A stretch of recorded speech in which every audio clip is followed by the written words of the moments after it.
Afin de démarrer la recette d'une génoise, commencez d'abord par faire chauffer de l'eau afin d'effectuer une cuisson en bain-marie. Pour réaliser la génoise au cacao, nous avons besoin d'œufs entiers, de sucre semoule, de farine courante de type 55, de fécule de pommes de terre ou de maïzena et de cacao en poudre non sucré.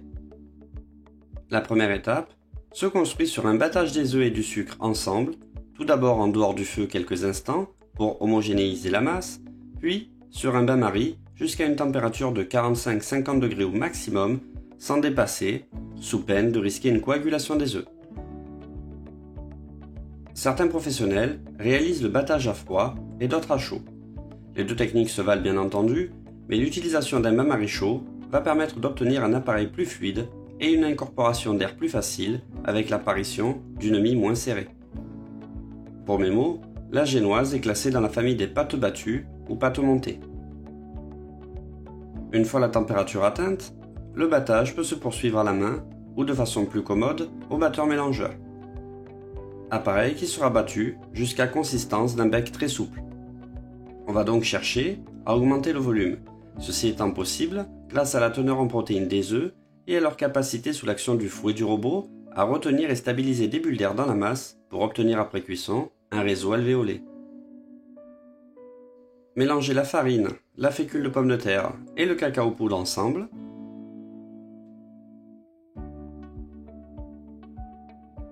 La fécule de pomme de terre n'est pas obligatoire, mais elle va permettre d'alléger considérablement la génoise. La fécule de pomme de terre peut être remplacée par de la maïzena qui aura le même effet.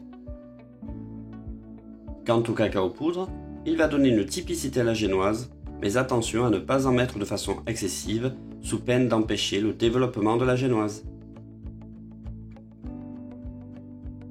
Afin de favoriser l'incorporation des poudres, il est recommandé de tamiser afin de retirer les particules grossières et d'affiner les poudres. On peut donc constater, surtout pour la réalisation d'une génoise au cacao, que le tamisage des poudres détient une place importante. Transvasez les poudres tamisées directement dans un récipient.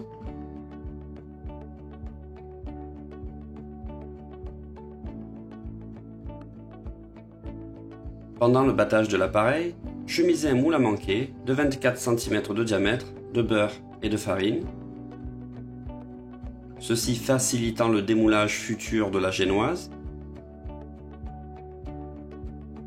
À noter, on pourrait rajouter un petit disque de papier sulfurisé au fond du moule à manquer afin de faciliter encore plus le démoulage.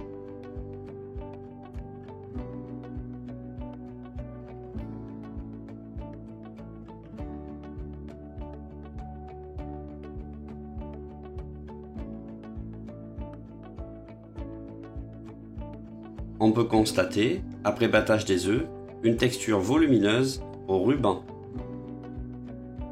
Intégrez une partie des poudres dans les œufs montés en effectuant le mélange délicatement à la maryse sans effondrer la masse.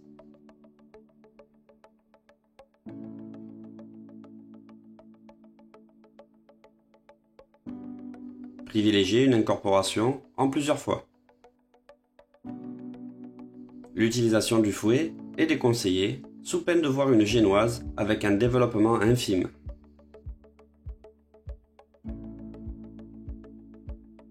Il peut être envisagé d'intégrer du beurre dans la pâte, mais celui-ci nuirait au développement de la génoise qui se trouverait bien souvent tassée.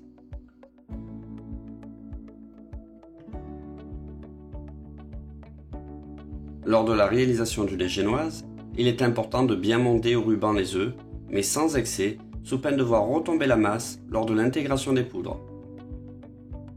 D'ailleurs, l'intégration doit se faire délicatement en respectant le volume des œufs.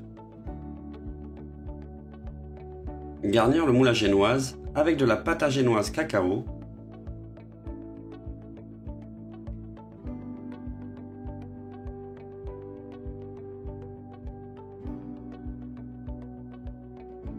Tapoter légèrement pour aplanir la pâte. Mettre en cuisson à 170 degrés environ 20 minutes.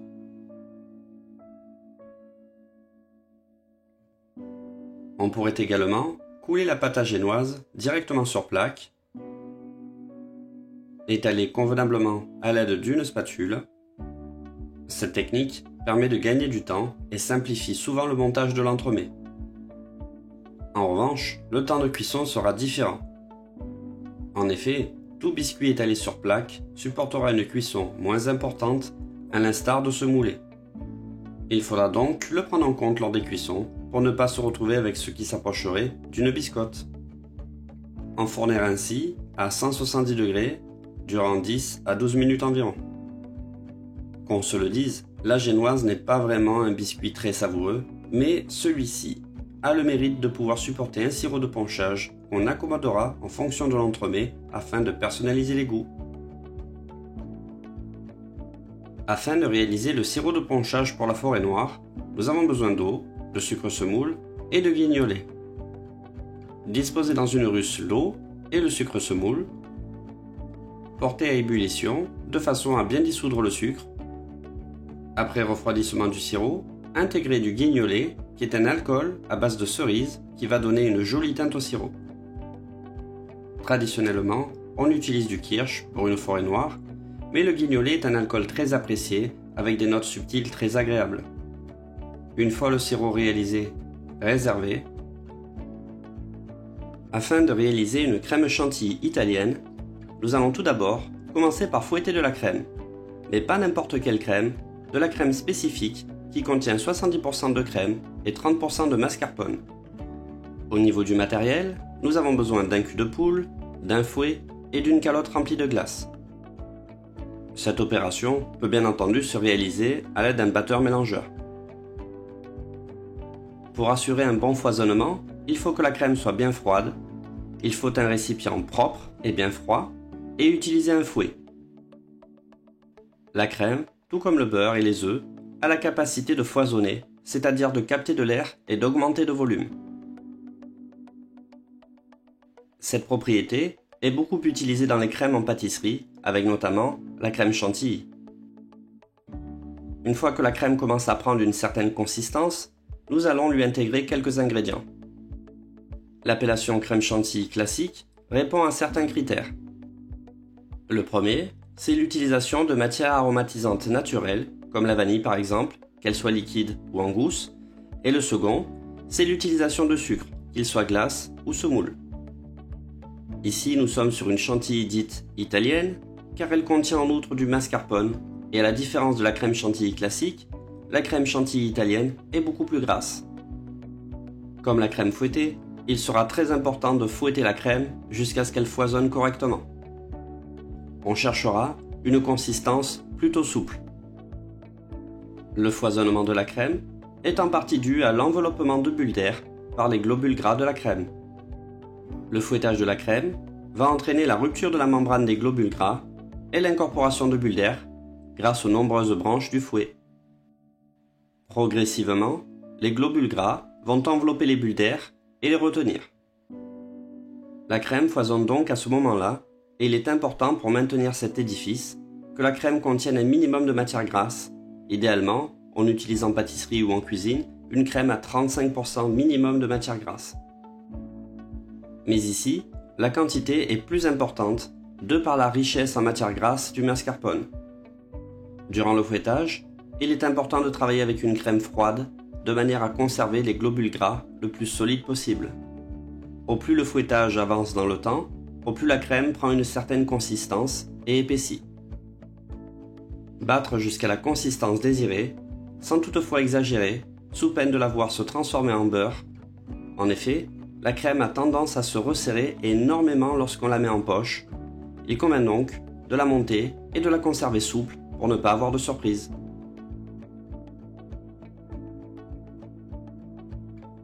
Afin de réaliser une mousse au chocolat sur ganache, commencez par faire fondre du chocolat. Le chocolat peut se fondre au bain-marie ou au micro-ondes et il est très important d'apporter une chaleur progressive modérée afin de ne pas agresser la fonte du chocolat et de ne pas se retrouver avec une masse pâteuse. Pour mes mots, l'eau est l'ennemi du chocolat. Il ne faudra donc surtout pas en mettre lors de la fonte. Le chocolat contient une bonne proportion de beurre de cacao ce qui suffira pour obtenir la fluidité désirée. Afin de mélanger le chocolat, utilisez préférentiellement une maryse qui permet de bien corner les bords du récipient. Une fois que le chocolat est bien fondu, réservez. Parallèlement à la fonte du chocolat, chauffez de la crème et du glucose. Le glucose va permettre d'apporter une certaine texture intéressante à la ganache en lui apportant de la souplesse. Il va également légèrement la sucrer. Pour mes mots, le pouvoir sucrant du sirop de glucose est de 0,5. Il faudra donc faire attention à l'apport de glucose qui est parfois proscrit afin d'équilibrer le sucre dans la ganache. Certains professionnels utilisent du sucre inverti pour apporter de la souplesse, du moelleux et de la conservation. Néanmoins, cette pratique a tendance à s'estomper car le sucre inverti développe un pouvoir sucrant de 1,2, ce qui n'est pas négligeable en termes de sucre au sein d'une préparation. Versez lentement la moitié du mélange chaud sur le chocolat fondu. A noter que pour la réalisation d'une mousse au chocolat sur ganache, on peut très bien réaliser la ganache avec uniquement de la crème et du chocolat, sans sirop de glucose ni sucre inverti. A l'aide d'une maryse, mélangez énergiquement depuis le centre en décrivant des petits cercles pour créer un noyau élastique et brillant. L'objectif ici est de créer une émulsion entre le chocolat et la crème grâce à une action mécanique. Ici, nous utilisons une maryse pour ne pas incorporer de l'air dans la ganache ni la blanchir, ce qui pourrait arriver avec l'utilisation d'un fouet.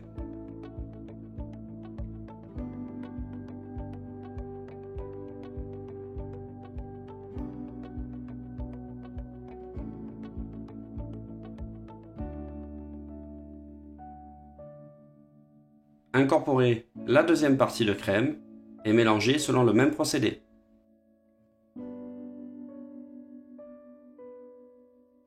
Habituellement, lorsqu'on réalise une ganache, bien souvent, on ajoute du beurre lorsque la température atteint 35-40 degrés. Toutefois, ici, le beurre sera absent de la recette car nous intégrerons de la crème fouettée pour réaliser une mousse, ceci évitant donc des excès de matière grasse.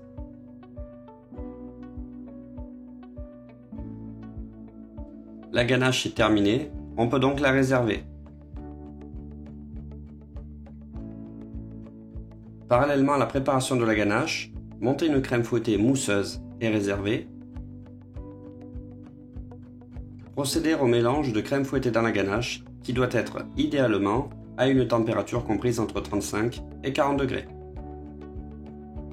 Pour cette étape, il est crucial que la ganache soit à bonne température.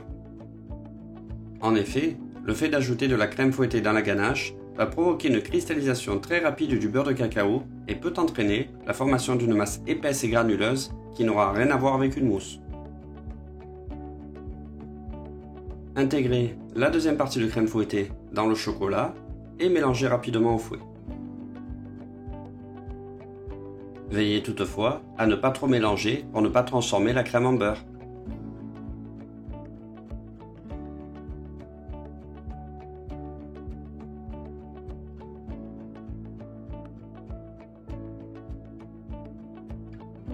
Une fois le mélange réalisé, utilisez sans attendre. Le montage se fera à l'aide d'un cercle à entremets de 18 cm de diamètre sur 4,5 cm de hauteur. Détaillez des fonds de génoise en plaques sur 18 cm de diamètre. Bien entendu, on aurait très bien pu utiliser une génoise cuite en moule. Disposez la génoise dans le fond du cercle. Ponchez généreusement le fond avec le sirop de ponchage. En effet, il est important de bien imbiber afin de ne pas se retrouver avec une génoise sèche. À l'issue, vérifiez que la génoise est correctement imbibée. À l'aide d'une poche, munie d'une douille unie numéro 12, dressez une spirale de mousse au chocolat directement sur le biscuit. A noter que le cercle à entremets n'est pas pourvu de rhodoïdes, mais on aurait très bien pu en positionner un pour faciliter le futur démoulage. Placez le second disque de génoise en le faisant bien adhérer à la mousse.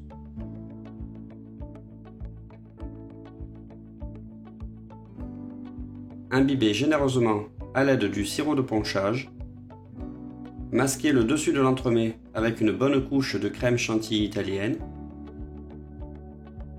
Lissez convenablement à hauteur à l'aide d'une spatule. Bien que l'authentique forêt noire est montée à la crème chantilly classique, nous utilisons ici une crème chantilly italienne, c'est-à-dire qui contient du mascarpone afin d'apporter un peu plus de tenue à la structure et mieux la conserver dans le temps de par sa richesse en matière grasse. Intégrez des cerises amarena au sein de la crème. Initialement, on utilise plutôt des griottes pour réaliser la forêt noire, mais les cerises amarena développent un goût particulièrement apprécié des gastronomes et apporteront une vraie valeur ajoutée à la forêt noire. Volontairement, le montage s'effectue en cercle de 4,5 cm de hauteur, qui est un standard, mais le montage est plus facile dans un cercle de 6 cm de hauteur, et on trouve d'ailleurs des forêts noires très volumineuses. Une fois les amarena intégrés, entreposez en surgélation quelques minutes afin de bien raffermir l'entremets et de procéder au décerclage. Une fois bien raffermi, passez un léger coup de chalumeau sur le pourtour du cercle afin de faciliter le décerclage. A noter que l'utilisation d'orodoïde facilite le décerclage sans utilisation du chalumeau, mais celui-ci a tout de même un coût. Recouvrir l'intégralité de la forêt noire en pochant des belles rosaces de crème chantilly à l'aide d'une douille cannelée numéro 12 ou 14. Prenez d'ailleurs des précautions quant à la texture de la crème chantilly italienne qui est plus grasse et donc peut grainer très rapidement. Il faudra donc prendre beaucoup de précautions pour ne pas trop la monter.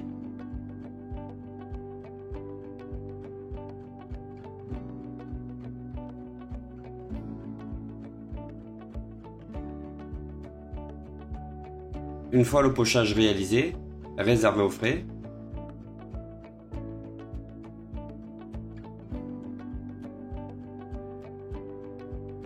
Afin de réaliser des décors en chocolat sans le tempérer, commencez par faire fondre le chocolat.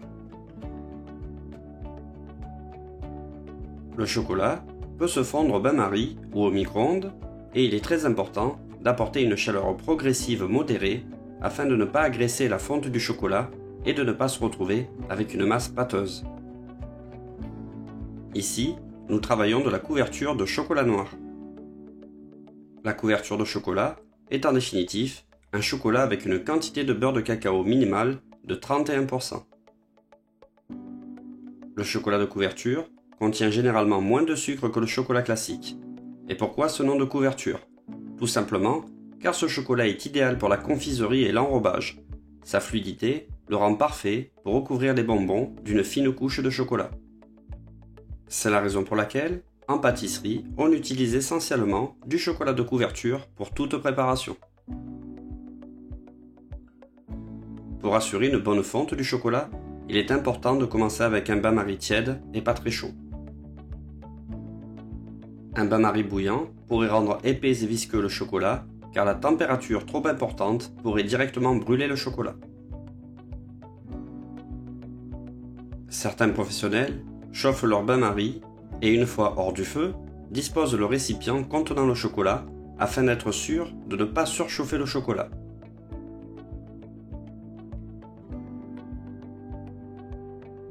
Il faudra également faire très attention à ne pas mettre de l'eau en contact du chocolat. En effet, l'eau est l'ennemi du chocolat. En présence d'eau, le chocolat durcit, devient épais et granuleux, et ceci est lié à la composition du chocolat qui est composé en grande partie de matière grasse, représentée par le beurre de cacao.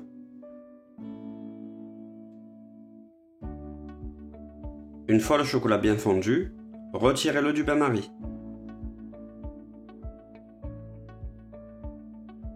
Avant de commencer l'opération, une plaque a été entreposée en surgélation afin qu'elle soit très froide. Versez du chocolat fondu directement sur une bande de rhodoïde de la hauteur voulue, ici une bande de rhodoïde de 6 cm de hauteur.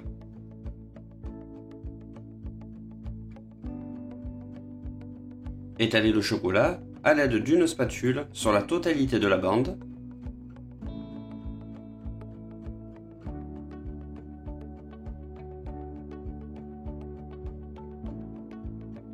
Décoller la bande et transportez-la délicatement sur la plaque froide. Le chocolat va ainsi subir un choc thermique qui va le cristalliser rapidement. Avant la cristallisation totale du chocolat, retirez-la de la plaque et l'appliquez tout autour de l'entremet. Il est indispensable de l'appliquer tant que le chocolat reste malléable, sous peine de briser le bandeau. Inversement, si le chocolat n'est pas assez cristallisé, cela ne fonctionnera pas. Il faut donc trouver un juste milieu. Retirez délicatement le rhodoïde. Ces techniques permettent de réaliser des cerclages sans tempérage et en générant un effet mat qui donnera un certain esthétisme.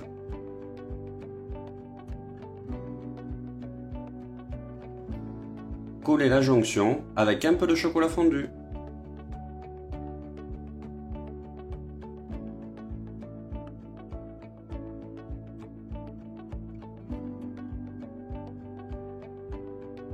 Égouttez pour finir quelques amarena et les disposez harmonieusement sur chaque rosace de crème.